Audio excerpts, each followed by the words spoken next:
Jesus teve que deixar a terra por esse motivo. Mas, felizmente, o Mestre mostrou-lhes a razão de sua partida.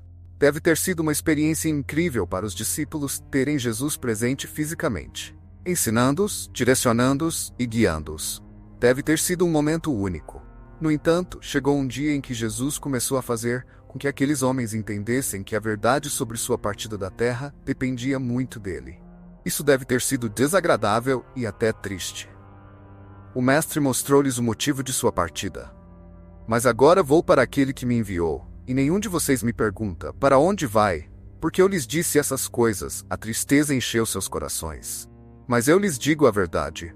É melhor para vocês que eu vá, porque se eu não for, o Consolador não virá até vocês. Mas se eu for, eu o enviarei a vocês.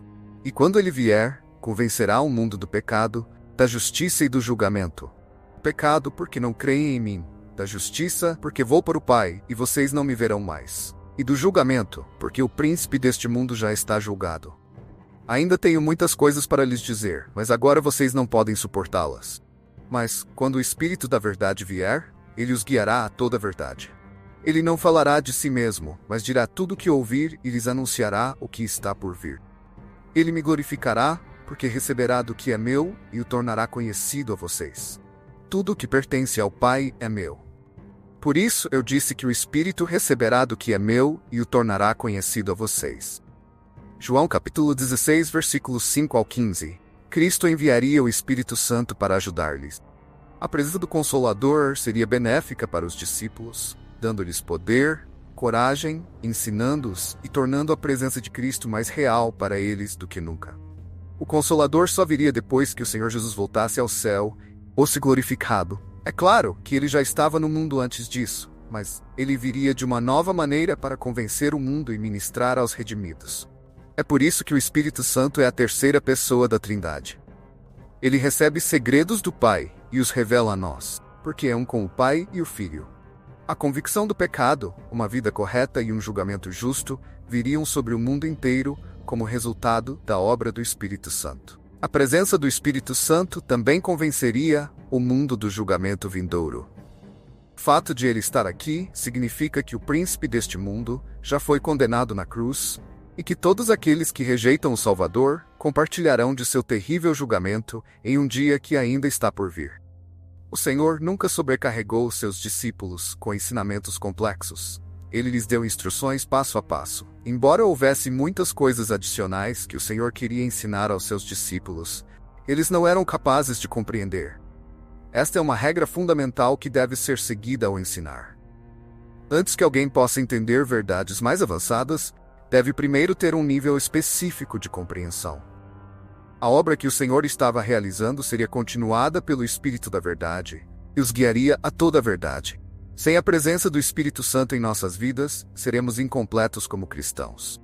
Felizmente, todo filho de Deus nascido de novo tem direito ao batismo do Espírito Santo. O único requisito para sermos cheios de sua presença é nascer de novo. O Espírito Santo, como o próprio nome indica, é o Espírito de santidade que nos purifica e nos torna aptos para sermos elevados pelo Mestre. A Bíblia também se refere a ele como o Espírito do temor do Senhor, porque ele nos dá a capacidade de honrar que muitas vezes está além de nossas capacidades humanas. Romanos capítulo 1, versículo 4, diz que ele foi declarado Filho de Deus com poder, de acordo com o Espírito de santidade, pela ressurreição dentre os mortos. O Espírito Santo conhece todas as coisas, inclusive as coisas profundas de Deus. O Espírito Santo é onipotente. Ele é claramente o poder do Altíssimo, e nada é impossível para Deus. O Espírito Santo também é onipresente. O Salmo 139 expressa bem a onipresença do Espírito Santo. Dirigindo-se ao Senhor, Davi diz: Para onde irei do teu Espírito? E para onde fugirei da tua presença? Se eu subir ao céu, lá estás, e se eu fizer a minha cama no Sheol, eis que tu estás lá também. Salmo 139. O Espírito Santo, que é eterno, onisciente, onipotente e onipresente, é majestoso, santo e glorioso como o Pai e o Filho. Se realmente quisermos viver de uma maneira que agrade a Deus, devemos saber que, embora seja isso que Deus deseja, é impossível fazê-lo com o poder da carne. 1 Coríntios capítulo 6, versículo 9 ao 12 diz: Vocês não sabem que os injustos não herdarão o reino de Deus? Não se enganem. nem os imorais, nem os idólatras, nem os adúlteros, nem os efeminados, nem os que praticam a homossexualidade, nem os ladrões, nem os avarentos, nem os bêbados, nem os maldizentes herdarão o reino de Deus. Pois vocês não receberam o espírito de escravidão para voltarem a temer, mas receberam o espírito de adoção, pelo qual clamamos, Abba, Pai. O próprio Espírito testemunha com o nosso espírito que somos filhos de Deus. Se somos filhos, então somos herdeiros, herdeiros de Deus e co-herdeiros com Cristo, se de fato participamos dos seus sofrimentos para que também participemos da sua glória. Como está escrito, coisas que o olho não viu, nem o ouvido ouviu, nem penetraram no coração do homem, são as que Deus preparou para aqueles que o amam. Deus as revelou a nós por meio do Espírito.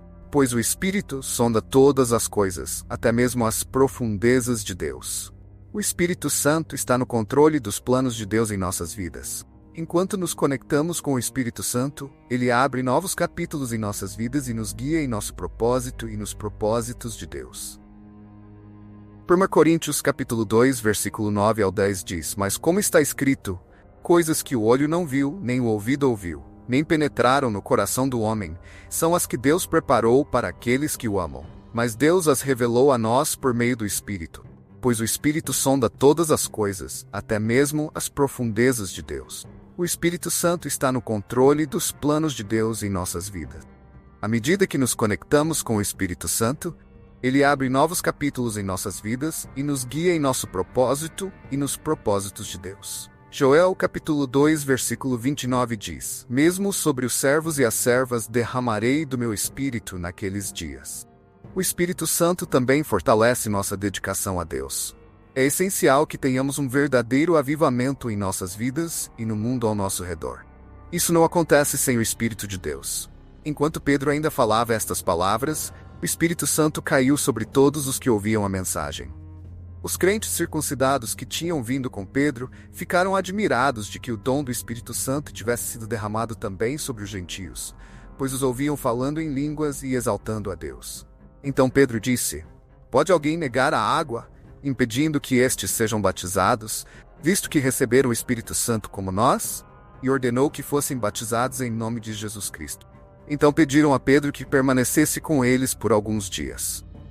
Atos capítulo 10, versículo 44 ao 48. O Espírito Santo é nosso companheiro permanente e confiável. Quando ele entra como nosso guia na vida, não o faz de forma fria ou impessoal, mas como amigo e companheiro que nunca nos deixa sozinhos. Atribuem-se muitas ações ao Espírito Santo, ações que apenas uma pessoa pode realizar. Aqui está uma lista. O Espírito Santo articula aqueles que têm ouvidos para ouvir a palavra de Deus. Eles são encorajados. Quem tem ouvidos, ouça o que o Espírito diz às igrejas. Apocalipse capítulo 2, versículo 7. O Espírito Santo intercede por nós.